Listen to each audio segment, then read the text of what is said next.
नमस्कार छात्रों। आज दिनांक 4 जून 2021 वार शुक्रवार। आज की कक्षा का टॉपिक है अपना साक्षात्कार। कल हमने साक्षात्कार के बारे में पढ़ा। साक्षात्कार क्या है, इसके कौन कौन से प्रकार हैं, इन प्रकारों पर विस्तृत चर्चा की थी और संक्षिप्त के तौर पर हमने मूल तत्वों के बारे में भी ज्ञान प्राप्त किया। साक्षात्कार या इंटरव्यू मूल रूप से जो देखा जाए, दो व्यक्तियों या दो विचारों के मध्य जो आपसी विचारों का लेन देन आदान प्रदान होता है, उसको इंटरव्यू कहा जाता है। कार्यों के आधार पर हमने साक्षात्कार को परिभाषित किया था, उसका विभाजन किया था, जिसमें कार्य के आधार पर, भाग के आधार पर, विषय ज्ञान के आधार पर और साक्षात्कार के जो भी विश्लेषणात्मक स्वरूप है उसके आधार पर। फिर साथ ही साथ हमने साक्षात्कार के मूल तत्वों के बारे में संक्षिप्त जानकारी प्राप्त की थी। आज उन्हीं तत्वों को हम विस्तृतता के साथ पढ़ेंगे। पहला जो उसका मूल तत्व है वह है घनिष्ठता। जो साक्षात्कार लेने आया है वह पहले यह ध्यान रखे, उत्तरदाता जब आपके सामने आता है तो उसको ये रिलायबल बिहेवियर करें, उसके साथ थोड़ा सा घनिष्ठता वाला व्यवहार करें, उसका अभिवादन करें।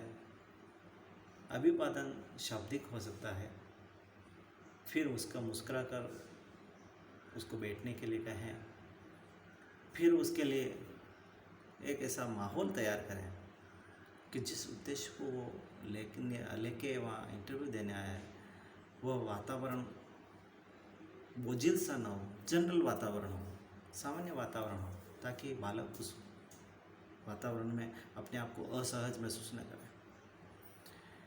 आप उत्तरदाता को अपना परिचय दें, आप उस उद्देश्य को दर्शाएं जिस उद्देश्य को लेकर वो वहाँ उपस्थित हुआ है, फिर आप उसके बारे में जानें। इस तरीके से एक ऐसा माहौल तैयार करें ताकि जो उत्तरदाता है वह अपने आप को असहज महसूस न करे, आपके प्रश्नों को उत्तर देने के लिए वो तत्पर रहे। फिर दूसरी बात आती है प्रश्न पूछना, दूसरा जो तत्व है।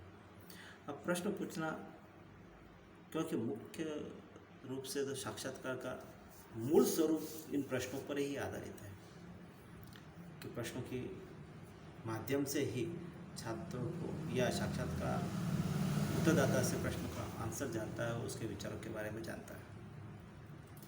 तो हमें प्रश्नों का निर्माण करते समय हमें कौन कौन से प्रश्न पूछने चाहिए, ये जानना भी बहुत जरूरी है। उसी क्रम में पहला जो प्रश्नों का जो प्रकार या प्रकृति है होनी चाहिए प्रश्नों की, वह होती है सबसे पहले भाषागत या भाषा संबंधी। भाषा जो स्वरूप है वह विचारों को वहन करने का सबसे बड़ा साधन है। भाषा के माध्यम से व्यक्ति अपने विचारों को, अपने भावों को व्यक्त कर सकता है। तो साक्षात्कार में वही भाषा प्रयोग में लानी चाहिए जिसमें उत्तरदाता पूर्ण रूप से उसको समझ पाए। और जो साक्षात्कार में उत्तरदाता होता है उसकी उम्र, उसकी शिक्षा, उसकी आर्थिक, सामाजिक, भौगोलिक स्थिति के बारे में भी समझ लेना चाहिए और उसके बारे में पूर्ण ज्ञान प्राप्त कर लेना चाहिए कि इसके प्रश्नों की प्रकृति किस प्रकार होनी चाहिए। और प्रश्न जो पूछते हैं, जैसे प्रश्न तुम कहाँ रहते हो, तुम कहाँ से आ रहे हो, तुम क्या करते हो, इस तरीके से प्रश्न जो पूछते हैं वो गलत प्रश्न होते हैं। प्रश्नों में प्रकृति इस तरीके से होनी चाहिए कि उत्तरदाता को थोड़ा सा अपने आप को गौरवान्वित महसूस हुआ, वो ये समझे कि मेरे से जो इंटरव्यू ले रहे हैं वो मुझे थोड़ा सा मान सम्मान दे रहे हैं। तो प्रश्नों को इस तरह से भी पूछा जा सकता है, आपका नाम क्या है, आप कहाँ रहते हो, आप क्या कर रहे हो, इस तरीके से प्रश्नों को भी पूछा जा सकता है। भाषागत क्लिष्टता न होगा, उसमें भाषागत सरलता होनी चाहिए। फिर दूसरा आता है संक्षिप्तता।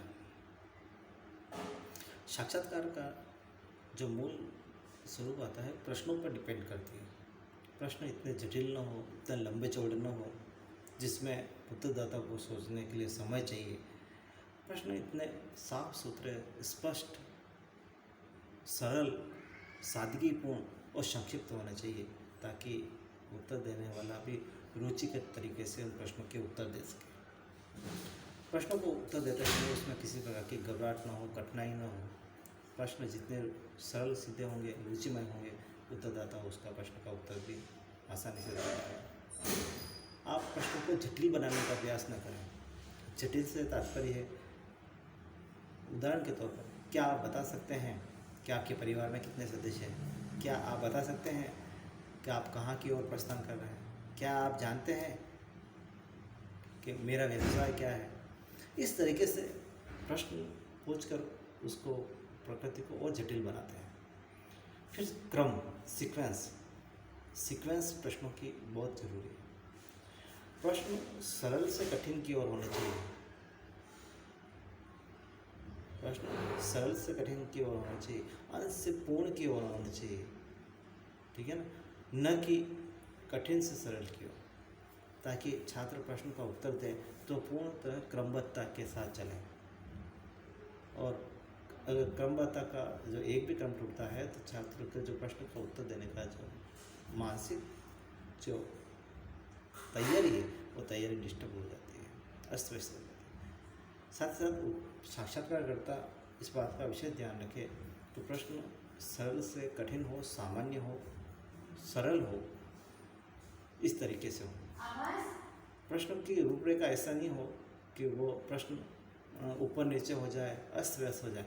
जैसे उदाहरण के तौर पर मैं बताता हूँ, आपका व्यवसाय क्या है, आपने कहाँ तक शिक्षा प्राप्त की, आपका जन्म कहाँ हुआ और आपका नाम क्या है। ये पूरे अस्त व्यस्त प्रश्न है।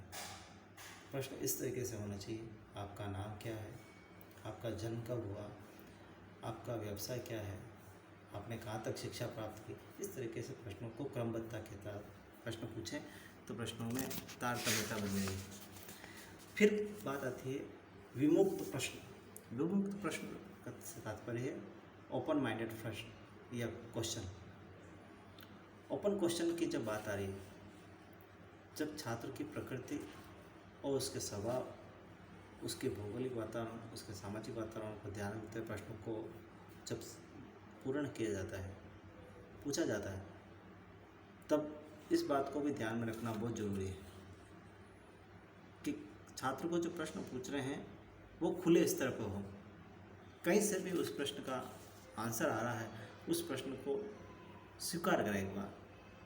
हो सकता है उसने उत्तर गलत दिया हो, आपने जो प्रश्न पूछा है खुले स्तर के प्रश्न पूछे हैं, अब वो प्रश्न का उत्तर का या उस प्रश्न का उत्तर की कुछ भी आ सकता है क्योंकि ओपन क्वेश्चन है।